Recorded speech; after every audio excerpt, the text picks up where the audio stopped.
La Russie n'est pas d'accord. La Russie ne veut pas être exclue des compétitions de la FIFA et de l'UEFA. Et pourtant, lundi, les instances ont décidé d'exclure l'ensemble des clubs et des sélections russes des compétitions internationales organisées par l'UEFA et la FIFA. Cette décision fait suite à l'entrée en guerre de la Russie contre l'Ukraine. La fédération russe a immédiatement réagi. Cette décision est contraire aux principes de la compétition internationale ainsi qu'à l'esprit du sport. Elle a un caractère discriminatoire évident et nuit à un grand nombre d'athlètes, d'entraîneurs, d'employés de clubs et d'équipes nationales. Et surtout, à des millions de supporters russes étrangers dont les organisations sportives internationales doivent protéger les intérêts. Comme les Russes ne sont évidemment pas tous derrière Poutine, certains trouvent ça totalement injuste et prennent comme argument le fait que le sport doit être indépendant de la politique. Ces sanctions divisent la communauté sportive mondiale qui a toujours adhéré au principe d'égalité, de respect mutuel et d'indépendance vis-à-vis de la politique.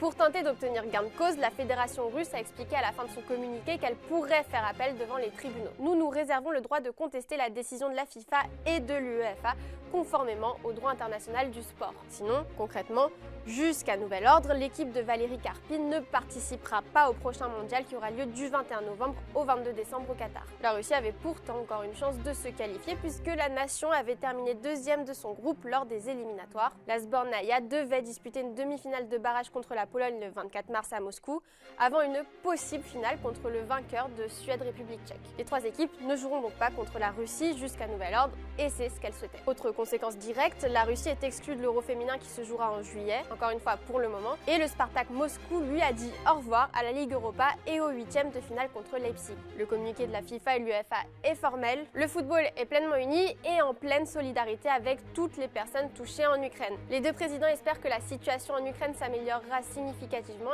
et rapidement afin que le football puisse à nouveau être un vecteur d'unité et de paix entre les peuples. Pour compléter ces actions, l'UEFA a également décidé de mettre fin à son partenariat avec le géant russe Gazprom avec effet immédiat. Le contrat estimé à 40 millions d'euros couvrait la Ligue des Champions, les compétitions internationales organisées par l'UEFA et l'Euro masculin 2024 qui était prévu en Allemagne. En parlant du conflit Ukraine-Russie, je sais pas si tu te souviens, mais l'ancien coach de la Roma, Paolo Fonseca, était coincé dans un hôtel de Kiev lors de l'invasion des soldats russes. Parenthèse, pourquoi était-il là-bas?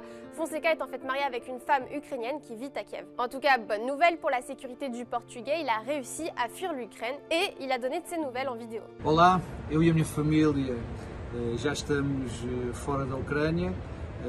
Após mais de 30 horas de viagem, chegámos aqui à Roménia, onde estamos neste momento. Conto regressar amanhã a Portugal, onde darei mais detalhes do que foram estes longos dias e onde agradecerei a pessoas que me ajudaram muito neste momento. Estamos seguros neste momento, mas o pesadelo continua para aquele povo que continua a lutar de uma forma heroica. Faço um apelo a que todos nós também continuemos a lutar por aquele povo que continua a sofrer de uma forma tão injusta et tão cruel.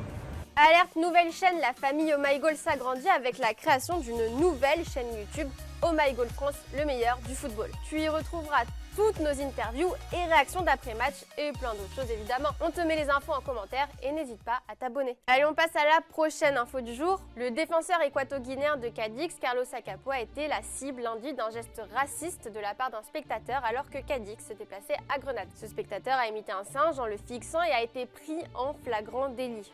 Les caméras l'ont filmé. Carlos Acapo n'a pas réagi sur le moment, il a gardé son calme et Grenade a condamné fermement ce geste, tandis que la Liga a assuré son intention de poursuivre l'individu. Le club a ouvert une enquête et prendra les mesures appropriées pour sanctionner fermement ces comportements qui ne représentent pas les valeurs de Grenade ou de ses fans. Côté foot, le match de championnat s'est conclu sur un score nul et vierge. 0 partout. Bon les amis, donnez-nous votre avis sur les décisions de l'UEFA et de la FIFA sur la Russie. Les instances ont-elles bien fait d'exclure la Russie des compétitions ?